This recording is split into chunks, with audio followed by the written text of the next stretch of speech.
Greetings and salutations, my beautiful circus monkeys. Drake here, and I've come back today with something new. The golden age of the circus may have passed, but despite the decline in ticket sales and people's sudden lack of interest in actually going outside and doing interesting things, the circus continues to live on. The circus is actually really good at adapting, evolving, and surviving, and always has been. Throughout the generations, hundreds of shows have come and many have gone. Some managed to stick around to the modern age, while others either folded with larger shows or struck their tents and closed for good. Some of these shows made such an impact on the industry and left such a mark that their legacies continue to this day. Today I have compiled a list of my pick of the top 5 American circuses in history. Note that before we begin, this is only a list of American circuses. Now, there's a lot of really fine circuses out there in the UK, China, Russia, and other countries. Many shows that I would actually like to go see one day, but that is beyond the scope of my expertise as a circus historian. My expertise is in American circus history. So, for that, today we're only going to be discussing prominent American shows throughout history. So that said, buy a ticket, get yourself some popcorn, and take a seat. Let's begin. Number 5. The Hagenbeck Wallace Circus. Founded, at least in its first permutation, in the year 1884, the Hagenbeck Wallace Circus wasn't the first show in town, or the second or the third. By the time Benjamin Wallace and James Anderson had put together a circus and loaded it onto a train, they were a couple of Johnny-come-latelys to the industry. Buying up equipment from several failed shows, they went on the road. When they merged with animal trainer Carl Hagenbeck in 1907, the Hagenbeck Wallace Circus was officially established. This show has gone down in history not because of its spectacular performances or its huge menagerie, though. Unfortunately, the circus would become famous for its long train of tragedies. In 1903, before the B.E. Wallace Circus even merged with Hagenbeck, their train crashed in Shelbyville, Illinois, killing 2 and injuring 4. 2 weeks later, the train wrecked again, this time killing 35 and injuring 121 people. In 1913, the Wabash River flooded, inundating the Hagenbeck Wallace Circus's winter quarters, killing elephants, horses, and destroying thousands of dollars of the show's equipment and supplies. On June 22, 1918, the train carrying the circus and its employees were traveling near Hammond, Indiana, when it was involved in one of the worst circus accidents in history. While stopped, another train collided with the Hagenbeck Wallace train, resulting in a horrific crash that killed 86 of the performers and staff and injured 127 others. Afterwards, the circus was sold and resold until 1938, when the new owner, John Nicholas Ringling, decided to close the show for good.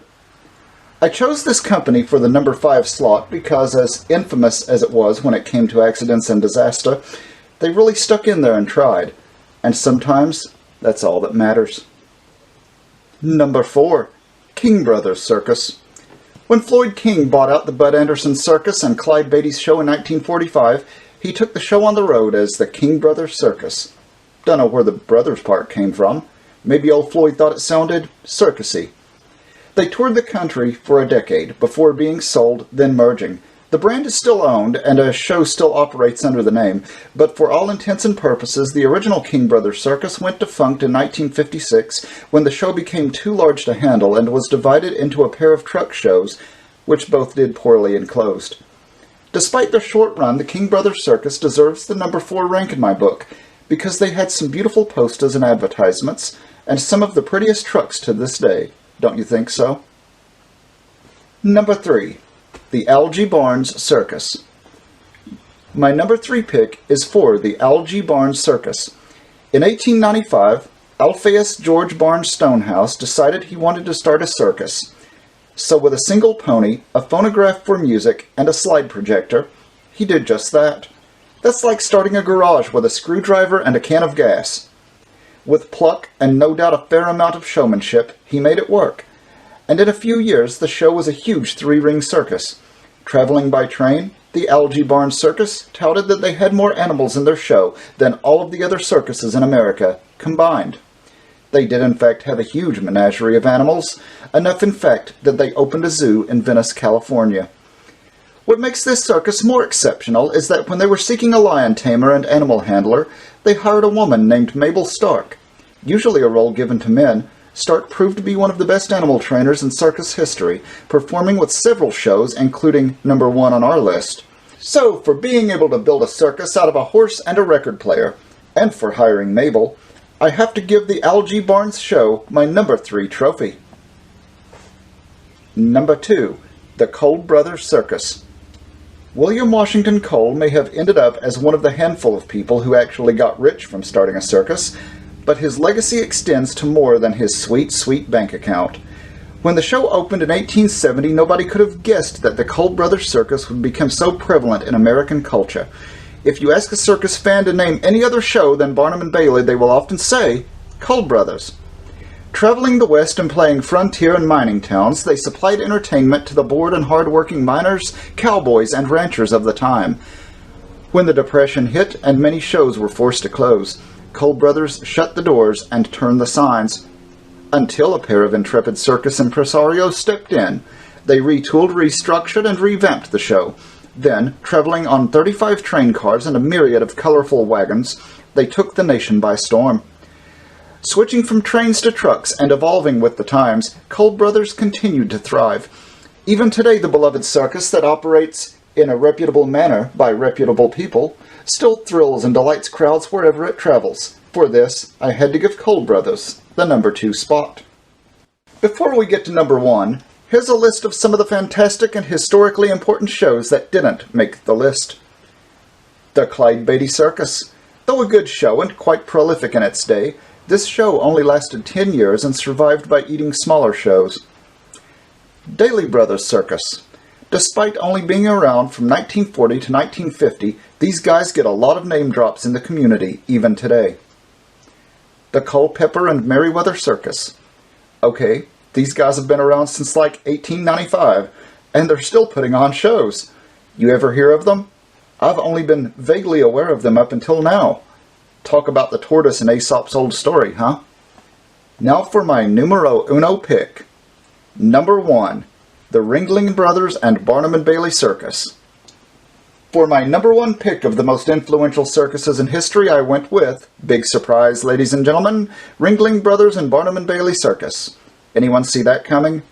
With more than 150 years of non-stop circus shenanigans and being a household name in America since our great-great-grandparents were kids, and founded by the greatest showman himself, the Big B is without a doubt the greatest show on earth. The Big Show was started by none other than P.T. Barnum in 1871. It truly became an icon when, in 1880, he merged his show with the Great London Circus owned by fellow showman James Bailey to form the Barnum and Bailey Circus. By 1900, the show traveled on 85 rail cars, had 5 rings, canvas measuring in the thousands of square yards, and enough animals to start several zoos. It employed over 1,000 workers, trainers, and performers, and put dozens of shows on per year. In 1907, the Ringling Brothers, owners of another widely popular circus, bought Barnum and Bailey, and the 2 shows officially merged in 1919 to form the largest circus in the world. Surviving the Depression, 2 world wars, television, and changing public sentiment, Ringling is still around, still the show you think of when somebody says the word circus, and will still be part of our collective consciousness for generations to come. So that's it, folks, my personal pick for the top 5 most influential circuses in history. What did you think?